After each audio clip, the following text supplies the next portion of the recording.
முழு பச்சை பயிறு இருந்தால் கண்டிப்பாக இது ஒரு வாட்டி ட்ரை பண்ணி பாருங்கள். இட்லி தோசைக்கு சூப்பராகவே இருக்கும், ஹெல்த்தியாகவும் இருக்கும். வாங்க எப்படி செய்து பார்க்கலாம். நான் முழு பச்சை பயிறு வந்து 50 கிராம் அளவுக்கு எடுத்திருக்கேன். அதை வந்து கொரப்பாக அரைச்சி எடுத்துணும். ரொம்ப நைஸாக பவுட்ரு மாதிரி பண்ணாமல் இந்த அளவுக்கு கொரப்பாக பண்ணி எடுத்திங்கன்னா சூப்பராக இருக்கும். இப்போ குக்கரில் வந்து நம்ம மாற்றிக்க வேண்டியதாக மாற்றிட்டு தண்ணி ஊற்றி நல்லா மிக்ஸ் பண்ணி எடுத்துக்கலாம். எடுத்துகிட்டு என்னென்ன பொருள் போடுறோன்னு பார்க்கலாம். ஏன்னா கட்டி இல்லாமல் நம்ம நல்லா மிக்ஸ் பண்ணிட்டா நல்லாயிருக்கும். 2 பச்சை மிளகாய் வந்து கூட சேர்த்துக்க வேண்டியது தான். ஒரு பெரிய சைஸ் வெங்காயம் வந்து 1 சேர்த்துக்கலாம். அதுக்கப்புறம் தாளிக்கும் போது ஒரு வெங்காயம் சேர்த்துக்க வேண்டியது தான். இப்போ 2 தக்காளியும் பொடி பொடியாக கட் பண்ணி அதையும் சேர்த்துக்க வேண்டியது தான். சேர்த்துட்டு நல்லா மிக்ஸ் பண்ணி விட்டுடலாம். 1/4 ஸ்பூன் அளவுக்கு மஞ்சள் தூள் போட்டுக்கலாம். வேறு எதுவுமே போட தேவையில்ல.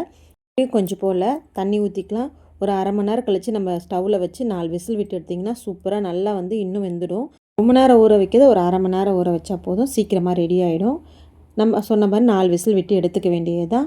வேகிறதுக்குள்ளே நம்ம தாளிப்பு என்ன போகிறது பார்க்கலாம். ஒரு 2 ஸ்பூன் அளவுக்கு எண்ணெய் விட்டுட்டு கடுகு கொஞ்சம் போல் போட்டுக்கலாம். கடுகு நல்லாவே வந்து பொரியட்டும். அதுக்கப்புறம் பார்த்திங்கன்னா பூண்டு வந்து ஒரு 10 பல் பூண்டு வந்து பொடி பொடியாக நறுக்கி போட்டுக்கலாம். போட்டுட்டு நான் 2 போல் காஞ்ச மிளகாய் கிள்ளி வந்து நம்ம தாளிச்சிக்க வேண்டியது தான். கூட கொஞ்சம் போல் ஜீரகம் வந்து ஒரு 1/4 ஸ்பூன் அளவுக்கு ஜீரகம் போட்டுக்கலாம். போட்டுட்டு அது கூட சின்ன வெங்காயம் பார்த்திங்கன்னா ஒரு 20 போல் சின்ன வெங்காயம் எடுத்து நல்லா பொடியாக கட் பண்ணி சேர்த்துக்க வேண்டியதாக. சேர்த்துட்டு நல்லா வந்து வெங்காயம் வதங்கணும், சின்ன வெங்காயம். அப்போ தான் நல்லாயிருக்கும். நல்லா கோல்டன் ப்ரௌனாக வதங்கட்டும். கொஞ்சம் போல் கருவேப்பிலை போட்டுட்டு பெருங்காயம் போட்டுக்கலாம்.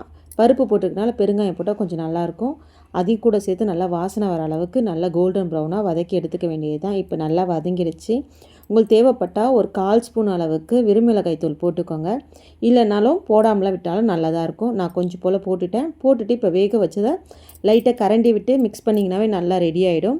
எடுத்து நம்ம அந்த தவாவில் மாற்றிக்க வேண்டியது தான். மாற்றிட்டு நல்லா மிக்ஸ் பண்ணிவிட்டு ஒரு 10 நிமிஷம் வந்து கொதிச்சா போதும். அதுக்கு மேலே கொதிக்க தேவையில்லை.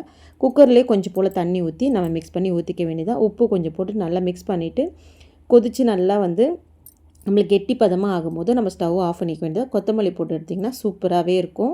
இட்லி தோசைக்கு செம்மையாக இருக்கும். இந்த மாதிரி ஒரு வாட்டி ட்ரை பண்ணி பாருங்கள். இட்லிக்கு சாப்பிட போகிறீங்கன்னா இன்னும் கொஞ்சம் போல் தண்ணி ஊற்றிக்கிட்டிங்கன்னா இன்னும் நல்லாவே இருக்கும்.